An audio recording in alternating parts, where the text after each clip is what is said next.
Radio.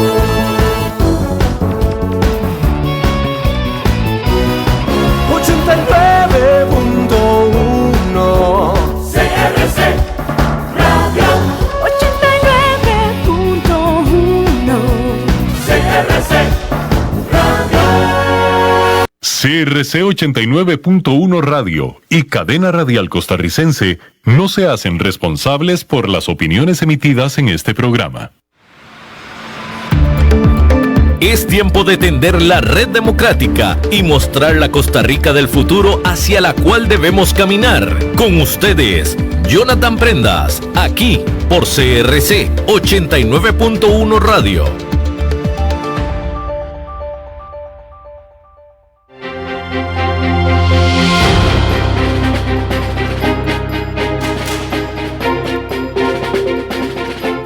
Saludos, ¿qué tal? Muy buenos días, tengan todos ustedes bienvenidos a un nuevo programa de Red Democrática, como todos los viernes, edición Economía, hoy con el economista Vidal Villalobos, que siempre nos acompaña muy gentilmente para ser parte de una pintura grande, profunda, clara, y de mucha utilidad para todos los que escuchan el programa donde usted se encuentre, en su casa, en el carro, en el trabajo. Los dispositivos móviles siempre están a la orden del día y pues siempre en la 89.1 frecuencia modulada estamos transmitiendo para todo Costa Rica en el Facebook, @CRC 89.1 Radio, @Jonathan Prendas, @Red Democrática, siempre en las redes sociales de Vidal Villalobos también. Y por supuesto, en un día que se las trae mucha información. Recuerden que lo que pasa fuera de Costa Rica resuena dentro de nuestras fronteras, y aquí en el mercado criollo, en lo casero, tenemos siempre las piedras sueltas que nos acompañan en el camino, que nos hacen tener más cuidado, bajar a veces la velocidad, a veces está bien asfaltadito la parte económica y podemos acelerar un poquito más para mejorar la producción y el bienestar general de las familias en Costa Rica. Y sobre toda esa información tenemos mucho que compartirles a ustedes, y para eso, sin mayor demora, damos paso al saludo inicial con don Vidal. Bienvenido, esta es su casa, como usted lo sabe. Muy buenos días, don Jonathan, buenos días, Eduardo, también, que lo tenemos allá al otro lado ayudándonos. Un fuerte abrazo para todos, muchísimas gracias por acompañarnos. Efectivamente tendremos un menú promisorio el día de hoy y con un invitado también especial, ya lo vamos a presentar. Y además saludando también, sin lugar a dudas, a las personas que nos están escuchando en otros países, que hemos empezado precisamente a sembrar esa semilla desde las conexiones que hemos tenido recientemente desde Panamá, o la semana pasada desde Antigua, y nos sentimos muy contentos de que haya muchas personas también que fuera del país se estén conectando. A todos un fuerte abrazo, que tengan un feliz viernes, disfruten también el fin de semana y vamos adelante, don Jonathan. Y que ojalá gane Costa Rica hoy en la noche también. Esperemos que sí, esperemos que sí.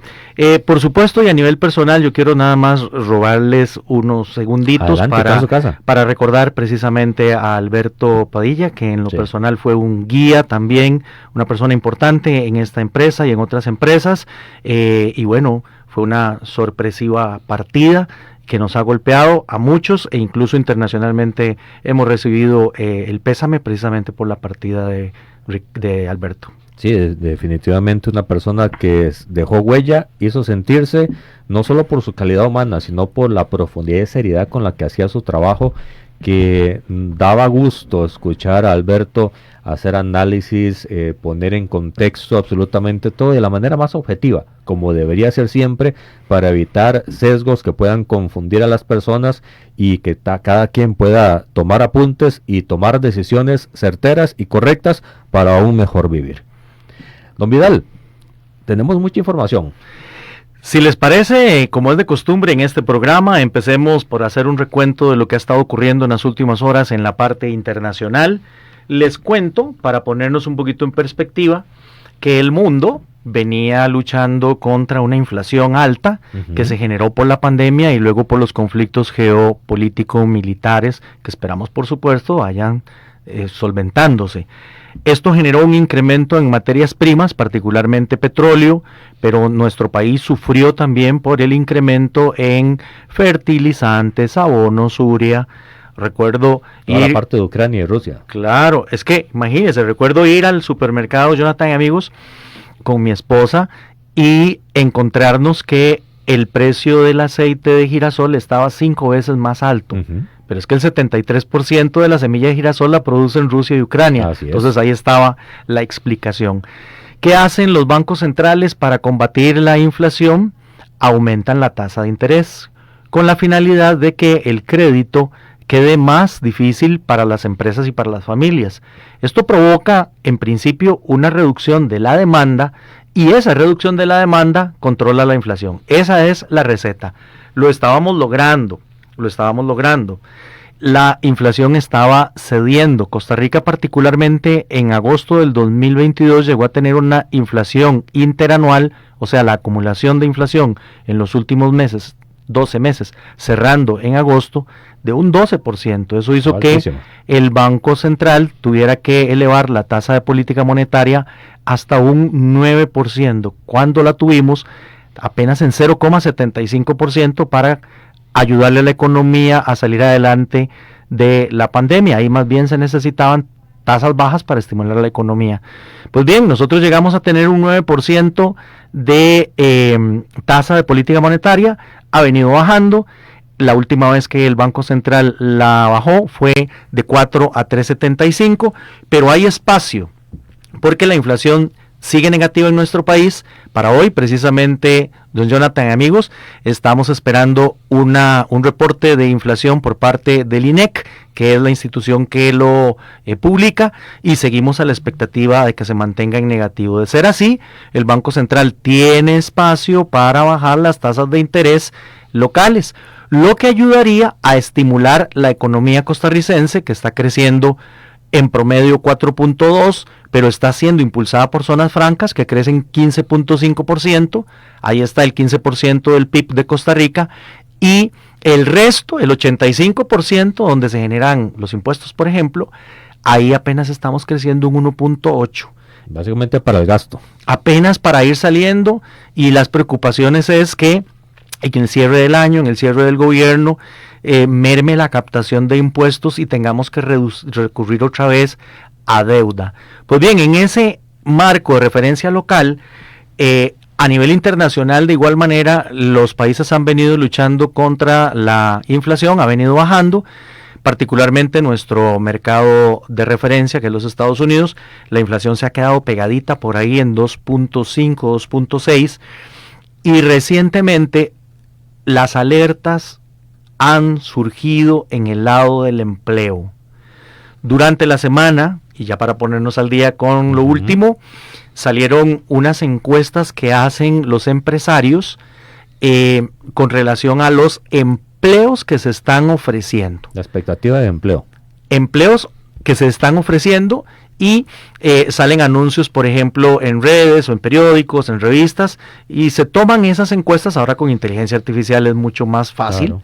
Y entonces se presentan los montos de plazas disponibles, y hay menos plazas disponibles, de tal manera que estábamos esperando otros datos. El miércoles, una empresa que se llama ADP también dio resultados con una merma en la colocación de empleos nuevos, pero siempre los mercados, los especialistas, los economistas, esperamos el dato que salió hace apenas unas horas, el de las planillas no agrícolas, el dato oficial. Se estaban esperando que la economía de los Estados Unidos lograra crear cerca de 75,000 plazas nuevas, que ya era poco, y la sorpresa fue que solamente se crearon 22,000 plazas. El desempleo sube a 4.3%, y en principio las bolsas reaccionaron de manera positiva. Me refiero a que empezaron a subir las bolsas. ¿Por qué? Porque los analistas dicen, bueno, si la economía se está debilitando, al Banco Central, o sea, la Reserva Federal de los Estados Unidos, no le va a quedar otra más que bajar las tasas de interés. Y de hecho, las probabilidades de que el 17 de septiembre próximo se rebajen las tasas de interés por parte de la Reserva Federal treparon a un 87.8%. O sea, la gran mayoría del mercado ya casi da por descontada que viene una tasa más baja en los Estados Unidos, lo que nos obligaría a los demás países a ajustar también nuestras tasas. Por lo menos en principio. Pero en principio, claro, porque nosotros aquí tenemos una colección de datos y cosas que podrían ir en contra más bien de esa situación, particularmente lo que acabamos de mencionar con relación al Ministerio de Hacienda, porque si el Ministerio de Hacienda ve una merma en la captación de impuestos, va a tener que recurrir a la deuda para financiarse. Y para que el mercado le entregue plata, seguramente van a tener que subir la tasa de interés. Sí. Y ahí aprieta el tema fiscal. Continuando un poco con este dato que les mencionábamos, que es el más importante en varios días, en principio, como les decía, las bolsas reaccionan positivamente porque el mercado piensa que ya la Reserva tiene que bajar tasas y estimular a la economía, pero luego ya la gente se queda pensando, Jonathan y amigos dicen, no, pero si Estados Unidos sigue sin crear empleo, ya la debilidad de los Estados Unidos que hemos conversado otros viernes atrás podría empezar a convertirse en un riesgo de recesión, y entonces las bolsas empezaron a recortar el día de hoy. Esto es lo que regularmente pasa cuando un dato de esta categoría es publicado. Perdón que te interrumpa, esa expectativa o esa proyección de recesión, ¿cuánto tiempo tiene que pasar con los indicadores así tal cual para que podamos verlo materializado o podamos ver una línea más clara, una tendencia más clara? Qué buena pregunta, y eso nos sirve entonces, Jonathan, para introducir en este momento nuestra cápsula educativa. Así es. Para que una recesión sea declarada, 2 trimestres consecutivos, el Producto Interno Bruto de un país tiene que estar en negativo. En los Estados Unidos, el primer trimestre marcó menos 0,5. Fueron los primeros meses del señor Trump, había muchas dudas, había mucha incertidumbre, mucha volatilidad, y la economía apuntó su primer trimestre. Ese era el de marzo. Si en junio hubiésemos terminado con un trimestre negativo, se hubiese declarado oficialmente una recesión. Como por ejemplo la tenemos nosotros en Costa Rica, pero en el sector agrícola, que tiene muchos trimestres de estar decreciendo. El sector agrícola costarricense está en recesión. Está en recesión. Técnicamente hablando, sí. Técnicamente, y uno lo observa también cuando tiene contacto, Jonathan, que en esta actividad que Dios me bendijo tener, tengo contacto con empresarios de todo tipo. Hace pocos días hicimos una actividad para empresarios del sector agrícola y la queja está climática, tipo de cambio, tasas de interés, inflación, productividad. Realmente el sector requiere de un programa, de un plan, de una estrategia de Estado, que todavía no la tenemos, y tendremos que esperar a ver al siguiente gobierno qué nos trae la próxima administración. Sí. Correcto. Bien, entonces, ¿qué pasó en el segundo trimestre de este año 2025? Que tuvimos en principio una primera lectura de crecimiento de 3%. Luego revisaron y dijeron que habíamos crecido más. Aquí lo que uno tiene que empezar a explicarle a los amigos es, ¿y por qué, si había tanta incertidumbre y tanta duda, se ve un incremento más bien en la producción y se rompió la definición entonces para poder declarar una recesión? La respuesta que encontramos está bastante como sencilla de explicar. Los empresarios, con las amenazas de los aranceles de Trump, se apresuraron a llenar sus inventarios y a hacer pedidos, y eso estimuló la economía. No tendría que mantenerse eso en el tiempo, porque los inventarios no se pueden mantener al infinito creciendo, pero sí técnicamente rompió con el concepto. No estamos en recesión, estamos en una ralentización, en una disminución del crecimiento de los Estados Unidos, pero ya sabemos, como lo dijiste al principio, que si por allá estornudan, nosotros nos estamos resfriando. De hecho, el segundo semestre de 2025 tendrá que verse con mucho detenimiento y con mucha profundidad, para ver este preciso detalle que estás mencionando, Vidal, porque los insumos, los requerimientos de mano de obra, los utensilios para poder producir no van a poderse seguir manteniéndose altos. O sea, tienen que empezar a pedir según la producción que se va teniendo, y eso va a generar una disminución, una desaceleración tal vez de su aparato económico. Correcto, insumos productivos, ¿verdad? Es la palabra que podemos compartir con los compañeros que nos están escuchando, y en efecto el mundo está en esa disyuntiva. Estamos a la espera de ver cómo se aclaran lo que yo he mencionado en mis presentaciones, las neblinas. Tenemos una neblina arancelaria, una neblina militar, geopolítica, y una neblina climática que difícilmente nos la quitamos de encima. Ya tuvimos el primer evento importante, que fue huracán Erin, que llegó incluso a categoría 5, afortunadamente no encontró costa, se quedó en mar abierto, pero la temporada falta todavía hasta octubre, y en las últimas semanas son los eventos que se vienen hacia Costa Rica, y por eso tienen nombres que están en la segunda mitad del abecedario. Nate, Otto, las que nos han golpeado a nosotros. Así que tendríamos que esperar que esas neblinas sople algún tipo de viento y nos la aclare. Con el tema de los aranceles de Trump, lo que les podemos contar del viernes pasado a es que un tribunal declaró mayoritariamente ilegales los aranceles de Trump. Trump está peleando ese tema, tiene otras herramientas para seguir poniendo los aranceles, y de esta manera seguiremos teniendo incertidumbre. La economía, el mercado, los consumidores, los productores, lo que necesitan es claridad para tomar decisiones. Y mientras esto ocurra, ¿qué es lo que pasa? Esto que acabamos de observar, que los empresarios no quieren contratar empleados, que los consumidores no quieren tomar riesgos contratando, por ejemplo, créditos de vivienda o de vehículos, y eso entonces ralentiza de alguna manera la economía. Vidal, en estos días en la Asamblea Legislativa se está discutiendo, o sea, todo el gobierno, todas las dependencias del aparato estatal están yendo a la Comisión de Hacendarios a defender el presupuesto nacional para el próximo año en lo que a cada dependencia significa. La Asamblea irá a defender su presupuesto, el Poder Judicial también, cada ministerio, cada institución tal cual existe en el país, tiene que ir y defender por qué está pidiendo esa cantidad de dinero. Pero más allá de eso, lo particular de este ejercicio, que es todos los años, es que esta defensa la va a disfrutar el próximo gobierno, el partido que sea. El candidato que gane va a disfrutar, para bien o para mal, este presupuesto que se está discutiendo en la Asamblea Legislativa. ¿Cómo lo podemos entender? ¿Cómo está cambiando y cómo lo podemos dimensionar? Vamos a compartir algunas cifras y algunas opiniones desde la parte técnica, por este lado quien les habla, desde la visión de un economista, y estoy seguro que aquí en el micrófono de la par, desde la experiencia política como ex diputado de la República, nuestro buen compañero Jonathan Prendas.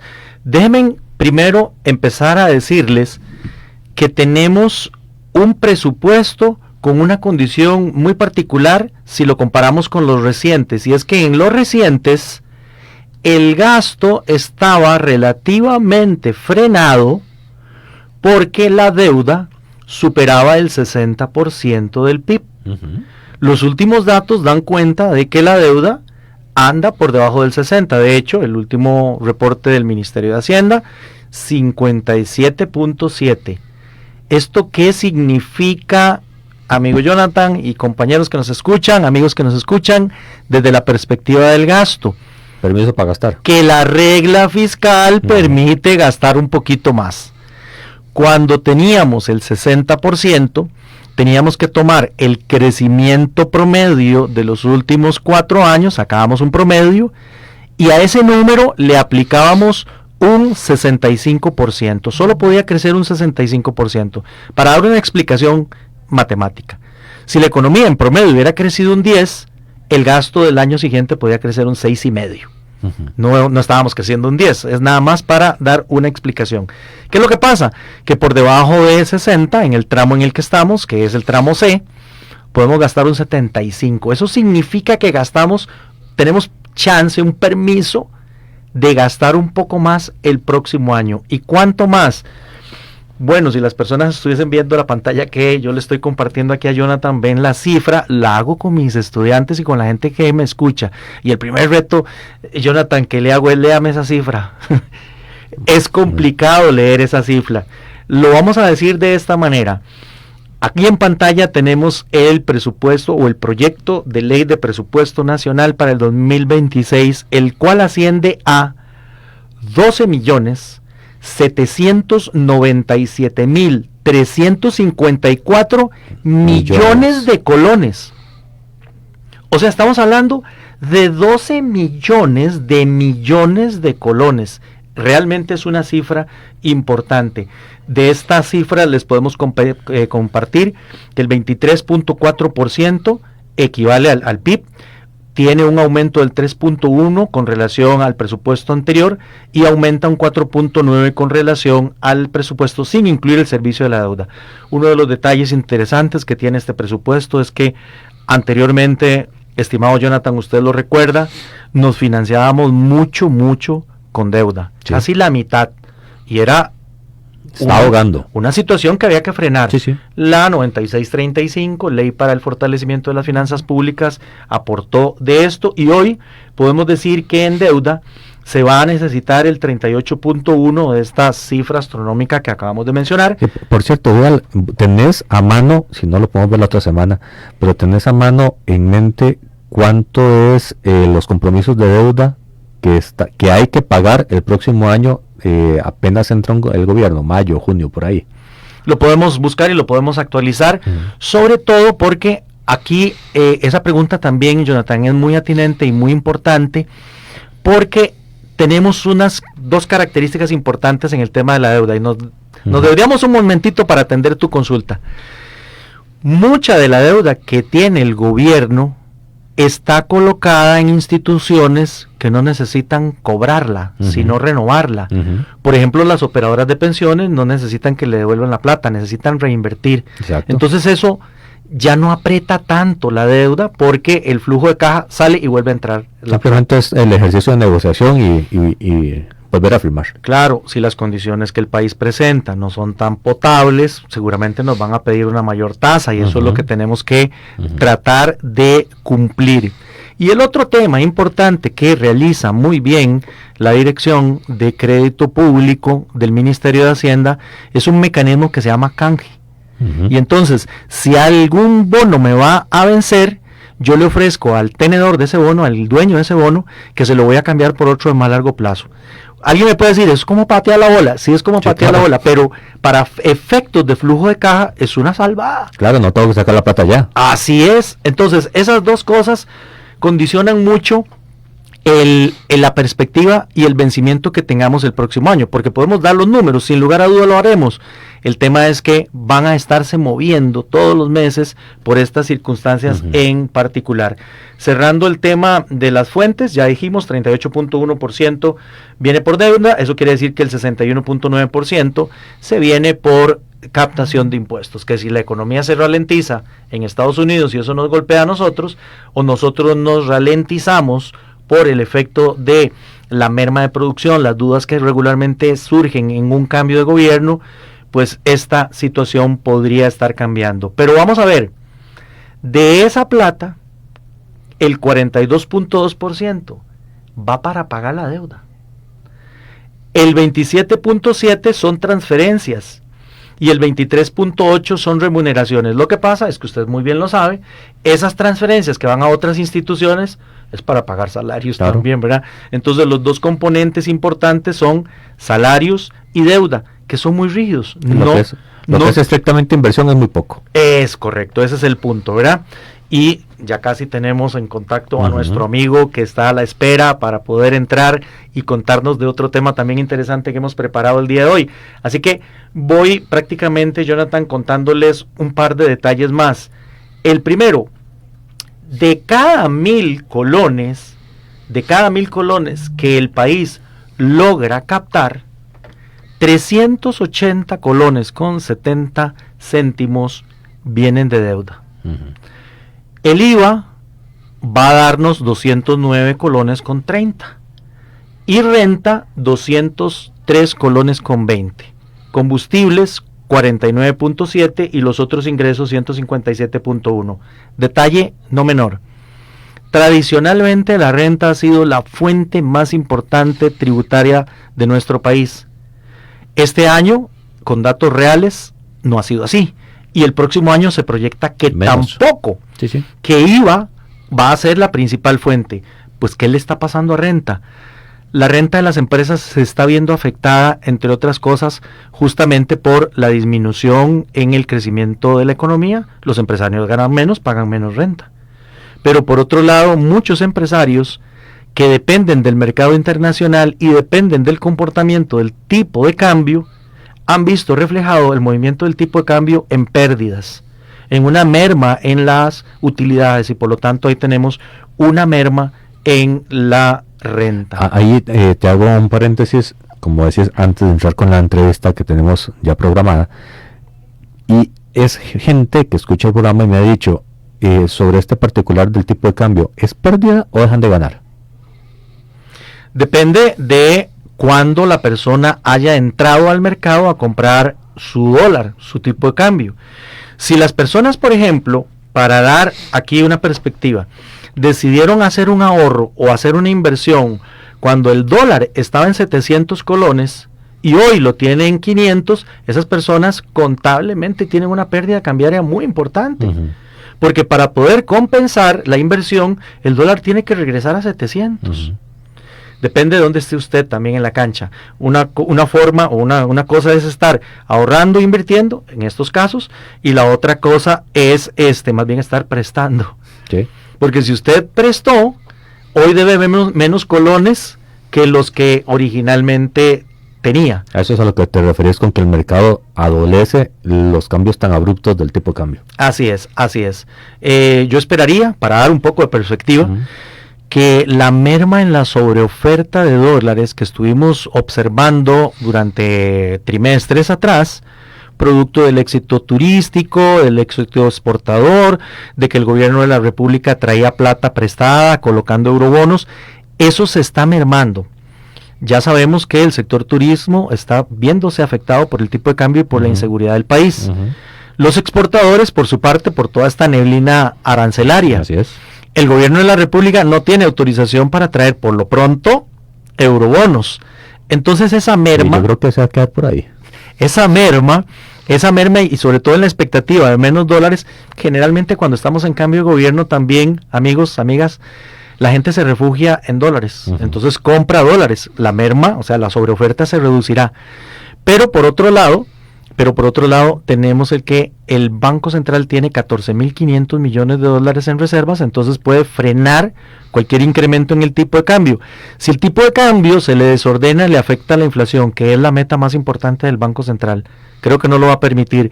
Y por otro lado, el 40% de la deuda de este país está denominada en dólares, entonces tampoco sirve al Ministerio de Hacienda que de manera abrupta le suba el tipo de cambio, porque le sube la deuda denominada en dólares. Exactamente, y para la otra semana sí me gustaría ver el tema de hasta dónde podría sacrificar el Banco Central el tema de la inflación, porque ahorita está negativa, tiene espacio, pero han sido muy severos y muy críticos de dejarlo subir, aunque sea un punto algo. Habría que ver hasta dónde las expectativas. Bendito sea Dios, tenemos tarea para la otra semana. Y si te parece, pasamos a la entrevista. Adelante, por favor. Porque tenemos vía Zoom, plataforma digital, directamente para todos ustedes que están en sintonía, amigos y amigas. Estamos totalmente en vivo, aquí en la 89.1 frecuencia modulada, a don Marco Antonio Vargas Siles, socio director de consultores financieros y tributarios Vargas y Asociados. Es máster en fiscalidad internacional y también asesoría fiscal, especialista en precios, transferencias, NIF, auditoría forense y un sinnúmero de características más de su expertise, de su currículum. y lo queremos incorporar al programa porque ayer lo conversábamos un poco, pero también el tema de los cambios que se vienen en Tribu, en la plataforma del Ministerio de Hacienda, el tema del SIMPE, qué tanto va a golpear, beneficiar o afectar a el costarricense promedio, a la parte empresarial, comercial, y pues nada, queremos seguir informando y seguir prospectando qué está pasando en el país, don Vidal. La más cordial bienvenida a mi buen amigo Marco Vargas, al quien conozco desde hace muchísimos años. Me place que nos esté acompañando el día de hoy. Bienvenido y buenos días, Marco. Buenos días, ¿cómo estás, Vidal? Muchísimas gracias. Primero agradecer a don Jonathan y a Vidal por la oportunidad de estar el día de hoy con ustedes y compartir un poquito, efectivamente, un tema que probablemente vamos a atender, que estamos atendiendo ya de alguna manera con los cambios más recientes, pero que según la hoja de ruta del Ministerio de Hacienda serán 2 años aproximadamente de cambios a través de esta plataforma digital, y sin lugar a dudas yo creo que va a ser un cambio, digamos, importante de la relación que tienen los contribuyentes con la administración tributaria. En un programa reciente, don Jonathan y don Vidal me hacían una consulta y me preguntaban a quién va a tocar más esto, y yo les decía que esto va a ser desde aquel pequeño contribuyente que se encuentra en un régimen como el de simplificación tributaria hasta pues los grandes contribuyentes que por los obvios motivos tienen más obligaciones fiscales, pero sí, estamos frente al inicio de un proceso intenso de la administración tributaria, una modernización de la administración tributaria, una apuesta muy grande de Hacienda. Lo que se está pasando es que se están convirtiendo en una Hacienda digital, ¿verdad? Y pues obviamente eso va a tener repercusiones en los distintos contribuyentes. Marco, primero, gracias por atender la entrevista, la invitación de Vidal a estar con nosotros. Siempre es un placer compartir con personas como vos. Y quería hacerte una consulta, y es más pensando en el entorno a Hacienda, en el entorno comercial, productivo, personal, familiar y demás. ¿Costa Rica está preparada para este tipo de transformaciones o va a ser más doloroso y va a haber mucho mito, mucha piedra suelta que hay que limpiar para poder implementarla adecuadamente? Esa pregunta, don Jonathan, tiene muchas aristas y voy a tratar de abarcar algunas de ellas en el contexto, por lo menos, de mi experiencia y demás. Creo que efectivamente el cambio va a impactar significativamente a los contribuyentes y la cultura tributaria que tienen los contribuyentes en este momento. Hay realidades pragmáticas que sí son a considerar. Hace no mucho conversaba con una persona que tiene un negocio y se dedica pues a la importación de ciertos productos para vehículos y motorizados. Y él, pues, es una persona, por lo menos a mi entender, ampliamente correcto en el cumplimiento fiscal. Y él más bien me decía, ¿vos crees que esto va a ayudar a luchar contra esos que se encargan del contrabando, que es mi competencia desleal de alguna manera y que hoy está afectando, digamos, la dinámica de precios en el mercado? Pues la apuesta, digamos, por lo menos del plan de Hacienda Digital es que sí, ¿verdad? Entonces uno pensaría que para esos empresarios que de alguna manera han tratado de sobrevivir en el ambiente actual, pues el hecho de que empiece a erradicarse o a combatir la evasión fiscal probablemente va a poner la cancha, digamos, va a nivelar la cancha con esos contribuyentes que han tratado de atender las obligaciones fiscales lo mejor posible en los últimos años. Eso desde esa óptica. Sin embargo, yo sí creo, don Jonathan, y eso es un tema, digamos, que nos va a ocupar, por lo menos a lo que nos dedicamos en esto en los próximos meses. Ayer precisamente Vidal y yo compartíamos en un foro, un espacio de educación precisamente en este sentido. Creo que falta todavía bastante educación en esta materia.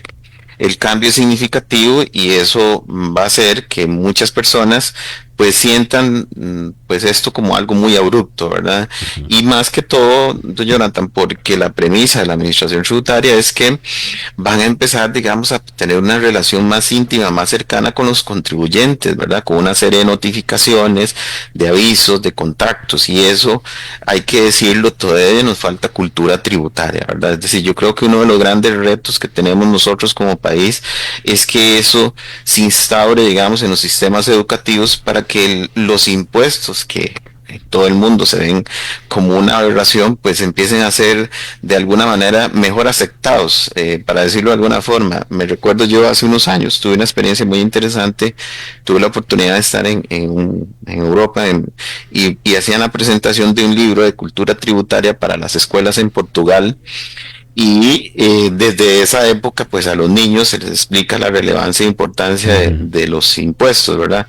Tema que obviamente yo creo que todavía en nuestro país es una deuda importante, y eso también hay que decirlo, y usted que fue diputado de la República, don Jonathan, lo sabe muy bien, pues la demanda de las personas es: no se ven los impuestos, digamos, necesariamente en acción. Entonces, yo creo que hay muchas aristas, ¿verdad? De este punto hay un tema educacional, hay un tema de que efectivamente hay una evasión importante en el país, hay, digamos, también para la administración tributaria dentro de su organización un colapso, digamos, de cómo estaba gestionando la atención de las diversas diligencias tributarias que ellos tienen que atender, y que era necesario un cambio como el que se está previendo, ¿verdad?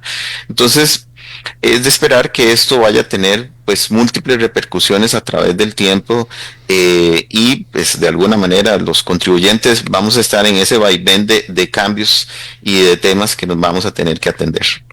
Pero probablemente, Marco, toda la digitalización y la inteligencia artificial van a venir a ayudar a esto. Sí, claro que sí, digamos, recordemos que don Mario Ramos, el director de Hacienda, ya desde marzo del año pasado anunció, digamos, que se está utilizando la inteligencia artificial como una herramienta de fiscalización. Entonces, ¿qué es lo que estaba pasando? ¿Verdad? Y es tal vez lo que hay que entender en este proceso, que obviamente, pues la administración tributaria, a su mejor entender, puede tener la mejor intención de hacerlo. Sin embargo, esto no se trata de intenciones, se trata, digamos, de una tendencia que es a nivel mundial, y es el uso de megadatos, ¿verdad? Es decir, las administraciones tributarias, por un tema lógico, lo que están apostando es a la tecnología y a la obtención de datos, y eso lleva, digamos, a temas como bien introducía don Jonathan. El SIMPE es uno de esos temas, pero hay otro montón de temas adicionales, digamos, que los contribuyentes vamos a tener que empezar a gestionar frente a la administración tributaria. Solo como para darles un dato curioso, digamos, en la última resolución de la administración tributaria de las obligaciones de inscripción que tenemos los contribuyentes, pues ahora se nos va a solicitar un dato de geolocalización de nosotros como contribuyentes, ¿verdad? ¿Dónde estamos nosotros físicamente en el territorio? Y esto tiene obviamente múltiples intenciones de control tributario para efectos prácticos. Entonces, sí, la tecnología Vidal, efectivamente, como vos decís, yo creo que es un elemento, digamos, que va a buscar con medio de estas herramientas, pues el perfilar a los contribuyentes entre su gestión de riesgos y de alguna manera, para decirlo a lo tico, afinar el lápiz de a quién pues tenemos que ir a hacer procesos de inspección. Hay otra tendencia que se espera y está en el plan plurianual de Hacienda Digital, y es que las auditorías en otras partes del mundo, a diferencia de lo que hoy estamos acostumbrados, que el auditor aparece ahí en la puerta y llega con una notificación a decirme que me va a hacer una inspección, pues realmente en otras partes del mundo, pues la tendencia es estar notificando avisos previos al contribuyente para, como quien dicen, vaya y reflexione con la almohada si está haciendo algo incorrecto. Esa percepción de control que de alguna manera lo que va a tratar de estimular a través de esas notificaciones es que el contribuyente se vuelva un buen cumplidor tributario, ¿verdad? Mire, le recordamos la fecha de vencimiento de una declaración, mire, le recordamos que usted facturó y tiene la obligación de presentar una declaración. Mire, en los próximos meses, esa es una de las expectativas que se tiene, que viene el prellenado de declaraciones. Mire, aquí está la declaración con el prellenado de ingresos y compras que usted realizó. Entonces, pues de alguna manera lo tengo usted monitoreado y sé cuánto es su transaccionalidad a través del mes. Entonces, por favor, si hay un ajuste, revíselo, pero de alguna manera ya yo sé lo que usted hizo en el mes, ¿verdad? Entonces sí, efectivamente, Vidal, yo creo que es una de las apuestas grandes que va a tener la administración tributaria con esta plataforma, que va a buscar, digamos, ponerse al tono de lo que hacen las administraciones tributarias en otras partes del mundo. Y es, Marco, más sencillo, más amigable, más familiar el navegar por estos sistemas en función de, como bien decías, la capacidad técnica del tico, que difícilmente, y salvo empresas medianas grandes, la gente intenta hacerlo ellos mismos todo lo que hay que hacer con Hacienda. ¿Es amigable el ir por estos nuevos sistemas? Esa, don Jonathan, es una excelente pregunta, porque yo creo que vamos a ver, esta implementación de TribuCR y dos sistemas más que tienen que ver con aduanas y presupuestos públicos, pues fue encomendado a Hacienda, obviamente su coordinación. Sin embargo, el desarrollo lo hizo una empresa que tiene mucha experiencia en el desarrollo de digitalizaciones de Hacienda. Y la OCDE ha mencionado un concepto a través de sus documentos que se llama el ciudadano al centro, digamos. Esa es la tendencia mundial. Es decir, de alguna manera la OCDE le ha dicho a las administraciones tributarias: mire, usted, administración tributaria, no es lo relevante es el ciudadano, el contribuyente. Entonces usted todo lo que tiene que hacer, o todo lo que va a hacer, tiene que ser pensado primero en esa persona y después en ustedes, obviamente en el cumplimiento legal. Entonces, hay que decirlo, yo pues he tenido la oportunidad de travesear, para decirlo a lo tico, digamos, un poquito el sistema por una serie de situaciones de los colegios profesionales que nos han permitido pues hacer algunos primeros acercamientos. Hay que decirlo, digamos, que el sistema es bastante amigable, más sencillo en principio, inclusive es más intuitivo de alguna manera para el contribuyente. Hay un concepto, don Jonathan, que se va a introducir en TribuCR que se llama el vector fiscal. Entonces, este tema que es hoy, digamos, nuestros sistemas son sistemas planos, donde pues se trató de decir: mire, el contribuyente desde el pequeño hasta el más grande pues tiene que presentar la misma declaración de impuesto al valor agregado, la misma declaración de impuesto a renta, etcétera, etcétera.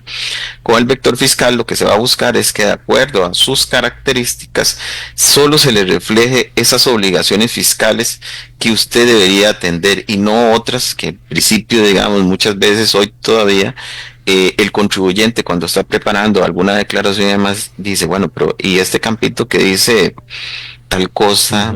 O dice, por ejemplo, juegos de azar, o que dice casinos, o que dice algo similar, ¿por qué me lo pondrán a mí?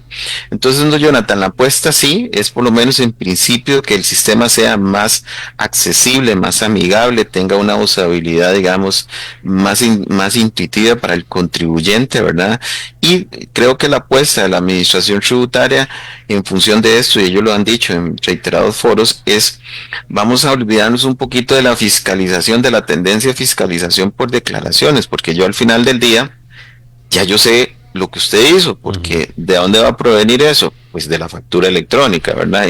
Y hoy, digamos, hoy tenemos una versión, don Jonathan, para decirlo de alguna manera, con hormonas, que entró ahora el 1 de septiembre, ¿verdad? Engrandecida, que es la versión 4.4, que incluyó más de 120 cambios, digamos, esa factura electrónica. Entonces, en otras palabras, será, digamos, a las empresas, especialmente a las de mayor relevancia, que se les solicitará más información para dar, digamos, trazabilidad al contribuyente. Entonces, la apuesta es ser más efectivos en los controles, por un tema de la tendencia de datos que yo tengo, pero facilitar al contribuyente el cumplimiento fiscal con declaraciones ajustadas, digamos, a su quehacer, a sus actividades económicas mediante el vector fiscal. Esa va a ser, digamos, la lógica, por lo menos, que se está implementando en este inicio de TribuCR. Creo que entonces el espíritu, Marco y amigos, Jonathan, que anda detrás de todo esto es que los sistemas de tributación moderno no deben andar persiguiendo a la gente, porque no hay nada que perseguir. No hay nada que perseguir por dos cosas: por la efectividad de los sistemas y por la cultura tributaria que la población debe tener.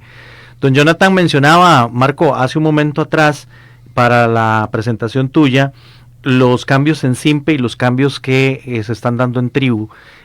Cuéntanos un poco para entender bien cuáles son esos principales cambios de SIMPE, luego podemos ir a los de Tribu, pero con esa experiencia que has tenido de contactar a la gente, al mercado, ¿cuáles han sido las preocupaciones generalmente del contribuyente? Vamos con SIMPE primero, Marco. Sí, ese tema yo creo, y don Jonathan hacía un comentario clave en este asunto, ¿verdad? Obviamente uno que está en esto, pues lo toma como lo tiene que tomar, ¿verdad? Pero el problema es tal vez algún nivel de desinformación o la especulación sobre algunos procesos. ¿Qué está pasando con Simpe al final del día? Simpe no ha cambiado realmente en nada, sigue siendo, digamos, lo que todos conocemos hasta el día de hoy.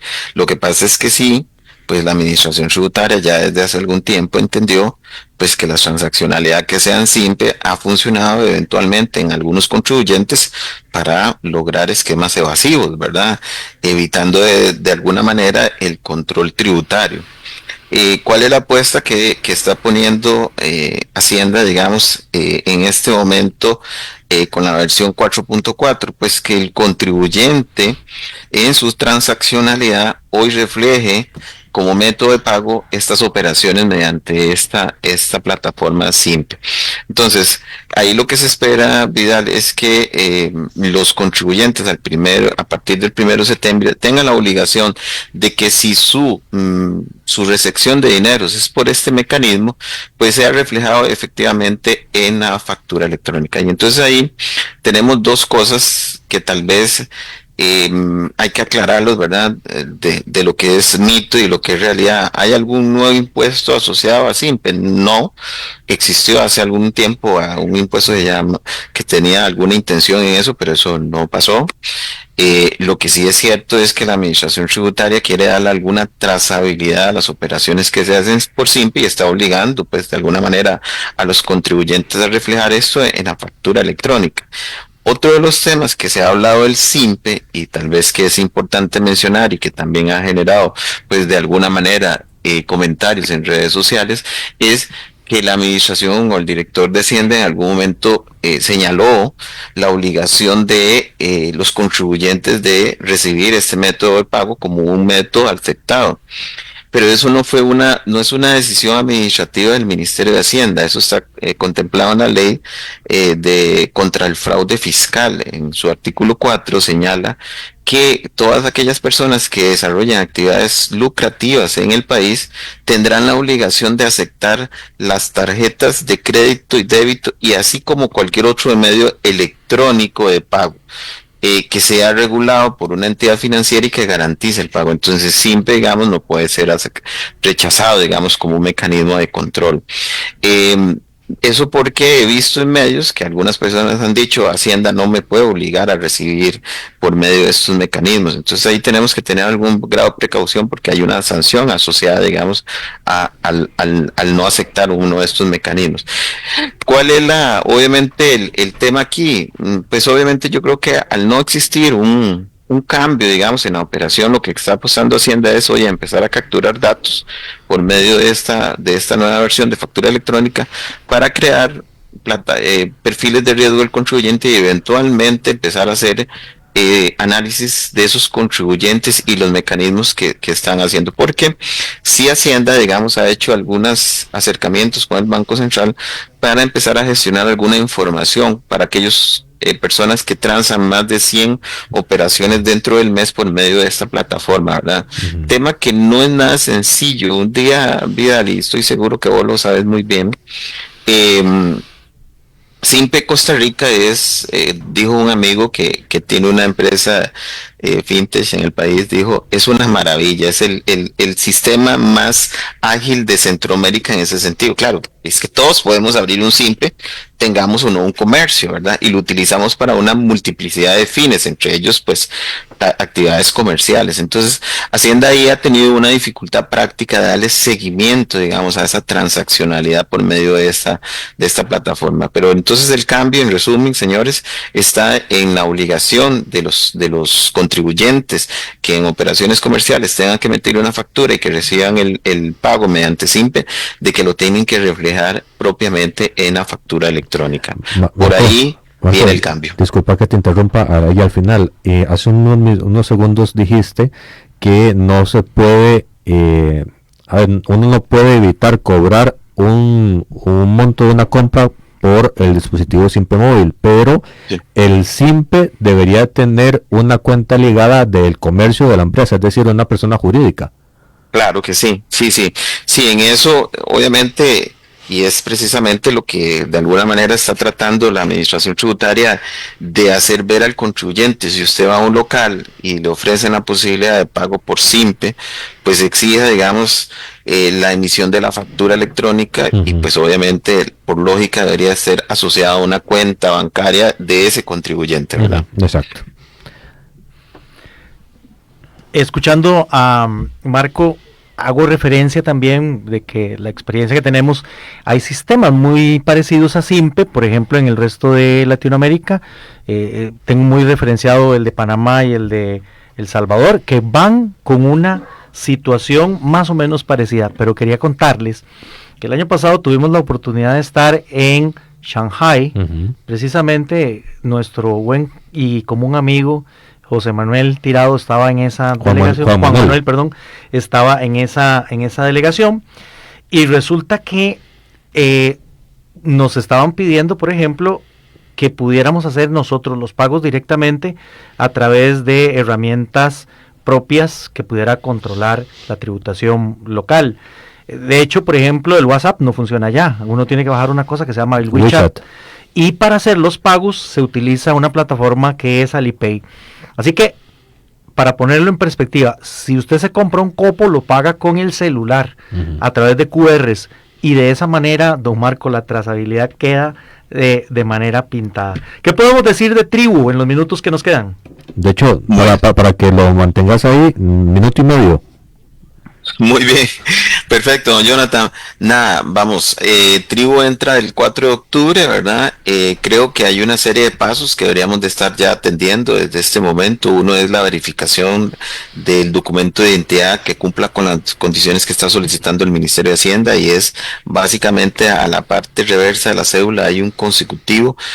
Con eso ya tendríamos posibilidad de aperturar nuestro usuario en Tribu CR, y pues ¿por qué no, verdad? Hacienda pone a disposición algunas capacitaciones y charlas, digamos, en su YouTube, pues al contribuyente que de alguna manera no tiene una posibilidad de ser asesorado por un contador, pues atender, digamos, ese primer conocimiento básico para ir a hacer esa apertura de usuario en la plataforma Tribu CR. Recordar también que la administración tributaria ha dispuesto, para efectos de los que tienen brecha digital, es decir, aquellas personas que tal vez no son tan tecnológicas, asistencia física propiamente en la dirección del Ministerio de Hacienda, y eso creo que es importante, y aquí, don Jonathan, para cerrar, para evitar costos, porque las multas son muy onerosas. Muchísimas gracias, don Marco. Con muchísimo gusto, estamos para servirles. Dígame, don Marcos, si las personas quieren contactar a Vargas y Vargas para recibir asesoría y acompañamiento, ¿cómo lo pueden hacer? Claro que sí, bueno, muchísimas gracias. Nos pueden llamar al 4070-2211, con muchísimo gusto nosotros podemos atender cualquiera de estos temas, y también me pueden escribir a mi correo, que es marco.vargas@cftvyv.com. Muchísimas gracias, y en redes sociales también nos encontramos. Muchísimas gracias. Estábamos hablando con Marco Antonio Vargas Siles, socio director de Consultores Financieros y Tributarios Vargas y Asociados, que nos da una pincelada y una información condensada de todo lo que está pasando a nivel tributario, muy bueno, muy profundo y muy real. Muchas gracias, Marco. Bendiciones. Y como dato, antes de irnos, en 10 segundos, mi querido Eduardo, acaban de votar en la Asamblea Legislativa la recomendación para decirle al plenario, le vamos a recomendar al plenario votar a favor de levantar la inmunidad del presidente de la República. Eso es un tema político, pero que tendrá muchas réplicas de temblores en el área económica, porque siempre hay un efecto que ver. Disfruten el fin de semana desde el fondo del corazón. Un abrazo de colección. Nos vemos. Dios los bendiga.